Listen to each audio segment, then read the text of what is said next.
watch a women's game.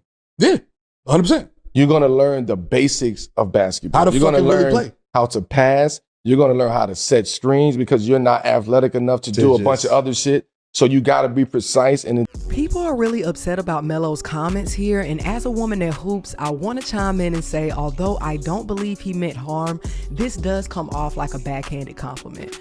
I believe that Melo was alluding to the genetic advantages that men usually have over women, usually because there are always exceptions. In many cases, men are naturally faster, stronger, and can jump higher than women. There's only been 9 women in D1 basketball history to have dunked, and they are all 6 feet or taller. But I'd like to point out the Malaysia Fulwali of South Carolina is a 5'10 freshman, and she can dunk, but hasn't yet in her collegiate career. Melo goes on to say that the energy and fan support around women's basketball is different because it's the purest form of basketball, alluding to this being the reason people are paying more attention to the sport. Now, while athleticism plays a factor between men and women's basketball, if we're talking about dunks, pace, and transition, I don't think that this is the reason why the women's sport is growing. There's men teams like Villanova, Duke, who've always played fundamental basketball. So to imply that men's basketball is different in that way is completely false. Women's basketball is growing because of everything else. It's the passion, it's the storyline, it's the athleticism,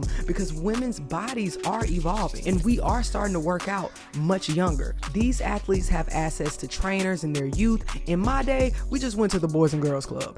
AAU has grown. Women are playing high quality basketball much younger. And since the male sport has advanced so much, the women's sport is growing as well. Women athletes still look up to male athletes. That's who's been on TV. These athletes have grown up watching Curry, LeBron, Chris Paul, James Harden. They grew up learning pro hops and euros. That didn't become a thing until I was in high school. Women's basketball isn't growing because of lack of athleticism limiting us to playing pure basketball. It's growing because we're better than ever. The sport of basketball is better than ever.